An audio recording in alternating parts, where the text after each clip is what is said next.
What's up, guys? So if you haven't noticed as of yet, one of the biggest themes that I've been sticking with has been great Netflix horror movies. Last video I had done was the Veronica video, and I found one that is on par with Veronica. And it's one of the newer foreign films that I've actually been able to see called The Ritual. Now, is it as anxiety-inducing as Veronica? Is it really as good as all these newer films that are coming out? Or does it just blow all of them out of the water? I'm WIlkye Castro, and this is Talking Shots. So chief, it's the return of the blade and slice shade, getting paid into my silhouette fades. A mercenary, spit to every verse is scary shade, doing girlies dirty, splitting with obituaries. Death is not a factor, more than just a rapper packing hash up in the stash, mine faster than the rapper. So there's a lot of things that I could say about this movie, The Ritual. I think I'm gonna start with the storyline, just so you guys get a little bit of an idea. Of course, I'm not gonna include any real spoilers, but I'm gonna keep it to about around the first 5 minutes of the film. So how the movie begins, we have these group of friends that are all, bar hopping in different pubs within England. Not really specified where, I'm pretty sure. So they're all talking about where they should go on vacation, and they're giving out different ideas like, hey, let's go to Amsterdam. Hey, let's go to Germany. Hey, let's go, somewhere else. And then one of the characters who ends up being one of the most important characters relative to the movie ends up suggesting, hey, I think that maybe we should try something different and maybe go on a hike into the mountains. So him and the protagonist of the film end up separating from the group. They were going on to the next bar, and them two decided to go into a liquor store. They keep on talking about all the things that they're going through and how they're aging and how, that maybe they shouldn't keep on living in the lifestyle of a 20-year-old. While they're in the liquor store, they pick up a bottle of vodka, and in the middle of them having this conversation, a robbery of the liquor store begins by these two, I'm assuming crackheads, heroin addicts. I don't know what's the popping drug over there in Europe right now. Crocodile? So while that's happening, the main character actually hides at the end of one of the aisles, behind that little intersection, between aisles where they actually put more alcohol, while the friend is left there and the main character is holding the bottle ready to protect them in case anything happens. The two robbers rob the main guy, rob the liquor store owner, and then they go to the important character, the friend, and they try robbing him for his wallet and his jewelry. He gives them all the stuff, but then they ask for his wedding ring, and he says, no, that is my most treasured possession. I'm not giving that up. Since he refused to give up his wedding ring, they end up shooting him right there on the spot before the protagonist can even do anything. And he's just left there feeling weak and useless, and he feels this regret that he abandoned his friend when he could have done something to save him. The robbers get away, they never notice the main character, and he's stuck there to deal with the fact that his friend is dying right in front of him. A little time skip happens, and the friend dies, sadly, and then the group of friends end up doing the hike into the mountains, kind of as a ritual, or as pretty much like a testament to their friend who passed away, and that being his last wish. So while they're there in the mountains, which I want to say that it's either the Himalayas or the Swiss Alps, one of those two. I don't remember which exactly, but it's somewhere I think a little bit, more middle Europe, I guess would be the better way of explaining it. So while they're there, everything just starts turning to shit, and it progressively gets worse and worse and worse, and you have no idea what's causing it, what is causing these weird reactions to happen. And even at the build up to the end of the movie, you get this feeling of unending anxiety that just haunts you throughout. There's not a lot of movies that could actually get me scared, or even a lot of movies with a villain that actually creep me the fuck out. This movie did that. Now let's get into why I think it's a good movie. And of course, one of my favorite things is cinematography. This movie is shot so well, and the area that they picked is so gorgeous that it adds this feeling of nature as if it's actually an element within the movie, which of course it is, especially for the first half. But it is able to present it in such a way that you can't stop but help appreciate it. They do these long, sweeping, panning shots showing you every little bit of these grassy knoll mountains that are just exquisite. And they also are able to use these slow panning shots to foreshadow some of the things that are going to happen. The crazy thing about the movie is that even with the foreshadowing, you start having an idea of what could happen, but you're not sure exactly. So they'll do like really slow zoom-ins on weird, symbols or relics, or even just designs that are in the ground that at first you would just think, oh, they're establishing the setting. But then you could start realizing also, it's like, oh my God, there's building up to what is actually menacing them within this forest/mountain area. Another great thing that they do within the cinematography is their use of light. They're able to contrast dark colors and light colors so well, especially with the buildup within the movie. I like to think of this movie as not two separate films, but two separate acts. There is the first half where you have no idea what is haunting them or what is causing this, and then you have the second half in the movie where you know exactly what's happening, but you're just trying to put the last pieces of the puzzle together to be able to realize, why is this happening to them specifically? So it does this great job of creating this contrast between darks and lights. So as things get more intense, the darkers get that much darker, and it gives a little bit more exposition to the light, as in the fact that it's pitch black of night in the forest, you can't see shit. So any tiny bit of light is the only source of safety that these characters have, and that's what the cinematography within the film gives you. So I think one of the most important aspects of this film is that it feels like two separate films within the same movie, at least in the fact of there's the first act and the second act. To compare the first act to another film, the first act gives me very, very, very retro 90s found footage style anxiety, or at least feels. The best comparison would be the Blair Witch Project. The first half feels like that. You have no idea what the villain is. You have all these strange, ominous things happening, and you have characters slowly either disappearing or having bad things happen to them or getting injured randomly. So it makes you keep on asking yourself, what the fuck is going on? What are they gonna build up into? Why is this film called The Ritual?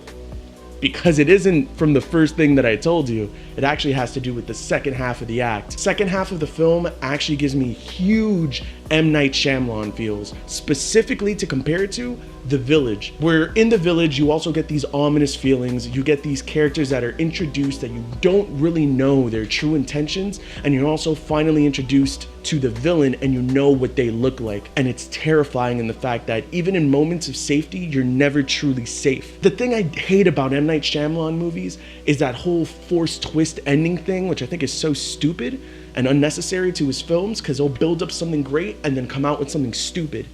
This film doesn't do that. There's certain twists and turns that it does take to keep you on your toes, but it's not like the entire film builds up with this whole mountain thing and then you end up realizing it's a fucking simulation or something. And even with the Blair Witch Project, the thing about the Blair Witch Project is, even for when it came out, it was ahead of its time, because it was one of the first films that actually did the found footage style well, or at least introduced an audience to the found footage style. Everyone thought it was real and it was like a documentary when it had come out just because of how it was filmed. So the thing about the Blair Witch Project where it makes its missteps is that it is so slowly paced. Where The Ritual actually does this well is that it's paced so freaking good. It's slow enough that it creates a sense of wonder, what is going to happen next, which I think is essential of actually creating, any good horror movie pacing. But it slowly, very quickly starts picking up, especially as it starts entering the second act. One of the best things also about this movie thematically is what the main villain represents. Because of the fact that the main character is still haunted by this almost post-traumatic stress disorder that is caused by seeing his friend die, he blames himself and continues to try to fight his inner demons. The main villain, without spoiling anything, is a representation of those demons. It continues to haunt him throughout the film, starting slowly with small things that just start troubling him, but then growing into something so big that he has to face it head on for him to even be able to survive in the situations that he's put in.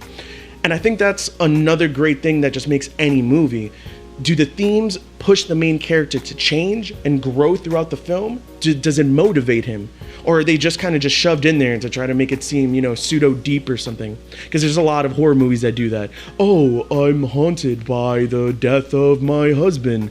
Yeah, but do you do anything about it? No, you just try to hide in a corner and, you know, like try to hide from whatever slasher killer is trying to kill you, and that you are assuming that it has some correlation with the death of the husband, because that's another fucking movie trope. But instead, this one gives you these ideas that it even leaves you walking out or you turning off the film and saying, damn, maybe there's some things in my life that I'm letting have too much control that could be haunting me in the same way that the villain is haunting the main character. So one of the great things about this movie as well is the introduction of the villain when you finally see what he looks like, because you never, well, I say he, but it's really an it. It introduces the villain in a way that it's not corny. It doesn't feel forced. It feels so important. They show him in one of the deaths. I'm gonna say him for the sake of it. I'm sorry if I'm misgendering the villain, but I saw the movie. It's a him. I'm just, spoiler alert. So they're able to introduce the villain in a way where it doesn't feel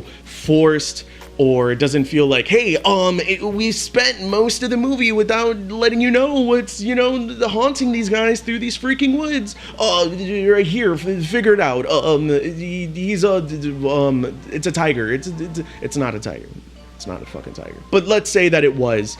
A lot of movies will do that, where they'll introduce the villain. And if it's a slasher film, they'll introduce the villain very early into the movie to already create the sense of horror, you know, like you know what he looks like, you know what to anticipate. And then other movies won't show you what the villain looks like, such as Veronica, until midway through. What Veronica does right is the same thing that The Ritual does right. They let the anticipation of what the villain could look like build, so that your imagination starts thinking and imagining, like, you know, what could this be? And what a lot of movies do is it ends up falling flat in the fact that the villain will usually look like some corny fucking stupid monster, you know, like fucking The Return of the Mummy type shit, where, you know, you just don't give a fuck about what it looks like, and then it takes you out of the immersion of the movie. Both of these films don't do that. You stay immersed, and now you know what to expect out of the villain because of what they look like, and that adds so much more fear to certain scenes within the film. So there's a bunch of scenes in this movie that are very, I guess, polarizing of what you're gonna get. One of my favorite scenes is the main character actually gets his hand on a rifle. What do? It's like it's Resident Evil almost. They give him like 3 bullets and expect him to be able to take on not only the actual antagonist, the villain, but the other minor antagonists that end up appearing throughout the film. Haven't really mentioned them because I like to leave that as a surprise. So he ends up having, it's like Resident Evil, dude. They give you 3 bullets and they're like, here, go murder an entire town or something. And that's exactly what he has to do. So every single shot is so important. And I don't mean just cinematically, from the shots literally that they take of him reloading the gun, because it's a very traditional bolt action rifle. The actual, every time he pulls the trigger, ends up being so impactful to the scene that you're just like, oh my God, how is he going to get out of this situation? Is he gonna end up getting stuck with no ammo? Is he gonna just try to beat the shit out of the whatever is following him with the gun? And I think that is so powerful, dude. 3 minutes. It's about a 3-minute scene of him going through this section of the movie, which again, I don't want to be too specific, but the importance of a prop and the importance of an item is what brings this depth into those 3 minutes. The other thing that this movie does incredibly well is it has a lot of flashbacks, but the way that they present it to you is so unique. They kind of do that he's in a dream, he's hallucinating. It might be a fantasy type of hallucinations or, you know, mechanisms to bring up the flashbacks, but it's so clean and so pretty. For example, at one point he's walking through the woods because he hears something, and he's leaving the camp from the rest of his friends, and as he's walking, the sounds throughout the woods and the darkness starts, you know, consuming him, that he has no idea, and the loss of sensory starts affecting him. He keeps on walking, and then these lights start appearing along his side, and the lights almost look like street lights. It almost looks like he's at the front of a convenience store or something like that, and it's because he's hallucinating that. It's starting to transition into a flashback of when he was walking down the street with his friend before the murder. So you know what type of foreshadowing that is for that to happen in the middle of him losing all his sensory? It drags you in even further, and it gives so much importance to another scene that was within the first 5 minutes of the film. This film is able to build upon itself again and again and again, and not let you forget about the minor details that you thought were insignificant and turn them into major plot points. So again, with this almost, I want to call it a revolution of horror movies that are being released, or at least being able to be accessible to more people through Netflix, it's offering so much more opportunity for these unknown films that you would never see otherwise to now reach a larger audience. And now we're finding the gems in the horror movie genre that we weren't able to find before. Veronica was the first one that I used as an example. The Ritual is the next one that I'm gonna recommend you, especially if you're a horror movie fan. This movie is nearly perfect in every single thing that it does. Any complaints I would even have would be so minor, and if you even want to hear me complain about something, it would be the last final scene of the movie. It was a little bit unsatisfactory to me, but just the fact that all the buildup at least led to a resolution and a conclusion of the film, it was good enough for me. I mean, it wasn't disappointing enough that I would be like, I wouldn't watch this movie again. I would watch this movie at least like 3 times within a week just to show other people. It is, I don't want to say it's a masterpiece, but it excels in the fact that it has good cinematography, it knows imagery, it's a great screenplay. Like, this could have been a Stephen King book if I didn't know any better. From just the way that it's paced and how deep the characters get, because you give a fuck about every single thing that happens. And if I'm watching a movie where I actually give a fuck about what happens, then I think that's pretty important. Would I recommend this movie? Yes, to absolutely anyone, especially if you're a fan of the horror movie genre. And if you ever want to scare the shit out of anyone and give them nightmares for a couple weeks, show them this film. It'll get the job done. As well as Veronica. I think I said I don't know if I actually gave a rating to Veronica, I don't remember, but I would give this film about 4 3/4 stars, because I think any 5-star would be a masterpiece that could last through generations. I don't know how this movie is gonna age, or if better things are gonna come out in the meantime, but I really wanna see what happens in this film and with its growth.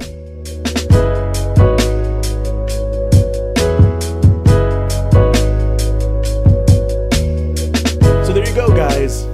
Veronica, The Ritual, 2 of the best Netflix horror movies I've seen up to date. Are there any that I might have missed? Are there any that you might recommend, especially newer releases that, you know, might be sleeper hits that not a lot of people might know of? Comment on the section below, and remember to like, share, subscribe, follow us on Twitter, Instagram, YouTube, and all our other social media. I'm WIlkye Castro, and this was Talking Shots.